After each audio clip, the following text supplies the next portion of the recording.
Assalamualaikum warahmatullahi wabarakatuh.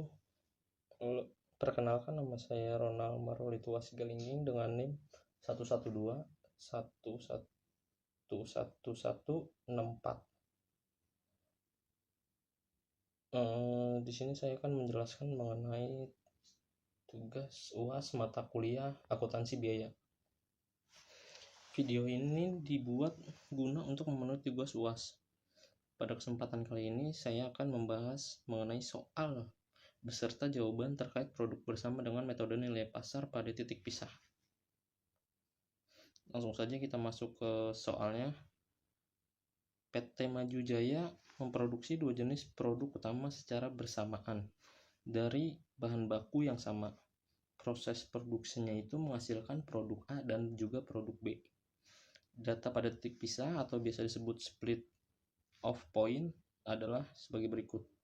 Yang pertama itu ada biaya bersama atau bisa disebut juga joint cost hingga titik pisah yaitu berkisar pada 120 juta rupiah. Nah, jumlah unit dan harga jual per unit di titik pisah itu produk A 5.000 unit dengan harga jual 30.000 rupiah per unit. Sedangkan produk B itu 3.000 unit, harga jualnya 50.000 rupiah per unit. Diminta itu yang pertama, alokasikan biaya bersama ke masing-masing produk menggunakan metode nilai pasar pada titik pisah. Dan yang kedua, hitunglah laba kotor masing-masing produk jika biaya tambahan setelah titik pisah tidak ada. Langsung saja kita masuk ke jawaban. Langkah pertama itu ada hitung total nilai pasar masing-masing produk di titik pisah. Nah, jadi nilai pasar pada produk A ini yaitu 5.000 unit dikali 30.000 rupiah itu menghasilkan 150 juta rupiah.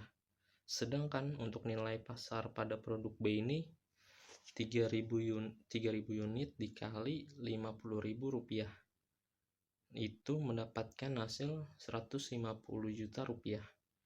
Nah, jadi total pada nilai pasar ini, total nilai pasar produk A dan juga produk B 150 juta rupiah ditambah 150 juta rupiah itu menghasilkan 300 juta rupiah. Nah, langkah kedua ini yaitu tentukan proporsi nilai pasar. Nah, proporsi pada produk A ini 150 juta rupiah dibagi dengan 300 juta rupiah itu menghasilkan 50%. Nah, untuk proporsi pada produk B ini 150 juta rupiah dibagi 300 juta rupiah itu menghasilkan 50%. Dengan hasil 50% ini sama antara produk A dan juga produk B. Nah, kita masuk ke langkah ketiga, alokasikan biaya bersama. Nah, untuk biaya produk A ini 50% dikali 120 juta rupiah itu menghasilkan 60 juta rupiah. Nah, untuk biaya untuk produk B itu 50% dikali 120 juta rupiah itu menghasilkan 60 juta rupiah. Nah, untuk langkah keempat, hitunglah laba kotornya. Laba kotor dari produk A dan juga produk B. Nah, untuk laba kotor dari produk A ini 150 juta rupiah dikurangin 60 juta rupiah itu menghasilkan laba kotor dari produk A itu 90 juta rupiah. Nah, untuk laba kotor produk B ini 150 juta dikurang 60 juta. Jadi laba kotor untuk produk B itu senilai 90 juta rupiah. Nah, kita masuk ke hasil alokasi biaya bersama dan laba kotor. Jadi di sini kita masuk ke nilai pasar dari produk A. Nilai pasar produk A itu 150 juta. Untuk proporsi produk A itu ada di 50%. Untuk biaya bersama dari produk A itu ada 60 juta. Untuk laba kotornya itu ada 90 juta. Sedangkan produk B itu nilai pasarnya 150 juta. Untuk proporsinya itu ada 50%. Nah, untuk biaya bersama produk B itu ada 60%. Ada 60 juta. Untuk laba kotor produk B itu ada 90 juta. Jadi total dari alokasi biaya bersama dan laba kotor dari produk A dan juga produk B itu nilai pasarnya ada 300 juta. Untuk proporsi dari produk A dan produk B itu ada di 100%. Biaya bersama produk A dan produk B itu 120 juta rupiah. Untuk laba kotor produk A dan juga produk B itu ada 180 juta rupiah. Nah, jadi dalam dunia industri seringkali sebuah proses produksi itu menghasilkan lebih dari satu produk utama secara bersamaan. Produk-produk ini disebut dengan produk bersama. Biaya yang dikeluarkan hingga titik pisah disebut biaya bersama. Nah, tantangan dalam akuntansi biaya adalah bagaimana cara mengalokasikan biaya bersama ini secara adil ke masing-masing produk. Salah satu metode yang digunakan adalah metode nilai pasar pada titik pisah. Nah, metode ini itu mengalokasikan biaya bersama berdasarkan proporsi nilai pasar masing-masing produk pada saat titik pisah.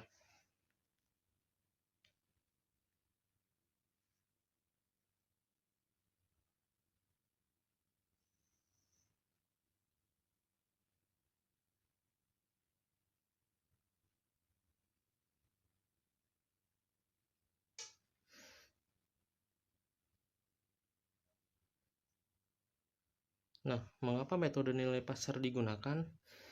Nah, ada beberapa alasan mengapa metode ini itu digunakan oleh banyak perusahaan. Nah, yang pertama itu ada keadilan proporsional. Nah, keadilan proporsional ini itu produk dengan nilai jual lebih tinggi wajar menerima porsi biaya yang lebih besar. Yang kedua itu ada kesederhanaan. Data harga jual biasanya tersedia dan mudah diakses. Dan yang ketiga itu ada kesesuaian dengan laporan keuangan. Nah, karena nilai pasar mencerminkan potensi pendapatan, pembagian biaya berdasarkan nilai pasar memudahkan analisis profitabilitas masing-masing produk. Nah, yang keempat itu ada kepatuhan standar akuntansi. Nah, standar akuntansi ini selanjutnya itu ada kepatuhan standar akuntansi. Standar akuntansi memperbolehkan metode ini sebagai cara yang wajar untuk membagi biaya. Nah, selanjutnya itu ada kelebihan dan kekurangan metode nilai pasar. Nah, kita masuk ke kelebihannya dulu. Kelebihan yang pertama itu mudah dipahami dan diaplikasikan. Kelebihan yang kedua, menggunakan data aktual dari harga pasar. Kelebihan yang ketiga, memperlihatkan hubungan antara biaya yang dialokasikan dan potensi pendapatan produk. Kita masuk ke poin kekurangan. Poin kekurangan yang pertama itu ada tidak selalu cocok jika harga pasar sulit ditentukan di titik pisah. Kekurangan yang kedua itu ada bisa terdistorsi jika harga pasar dipengaruhi oleh faktor sementara, misalnya promosi atau kondisi pasar yang fluktuatif. Kekurangan yang ketiga, tidak mempertimbangkan biaya tambahan setelah titik pisah.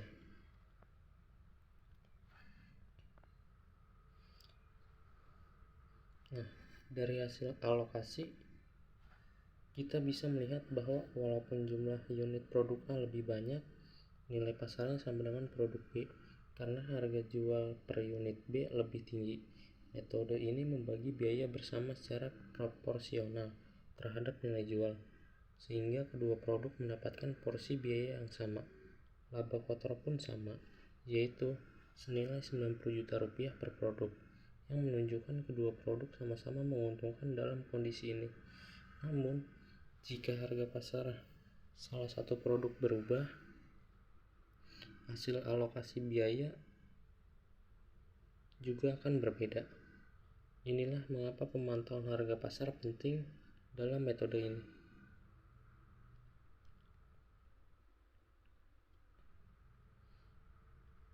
Nah, kesimpulannya yaitu metode nilai pasar pada titik pisah adalah salah satu cara yang adil dan praktis untuk membagi biaya bersama. Metode ini mengalokasikan biaya berdasarkan proporsi nilai jual di titik pisah, sehingga biaya yang dibebankan pada setiap produk mencerminkan potensi pendapatan produk tersebut. Nah, saran saya, perusahaan sebaiknya melakukan evaluasi harga pasar secara berkala agar alokasi biaya tetap relevan dan mencerminkan kondisi ekonomi yang aktual. Demikian penjelasan dari saya, semoga bermanfaat dan dapat membantu memahami konsep alokasi biaya produk bersama. Wassalamualaikum warahmatullahi wabarakatuh.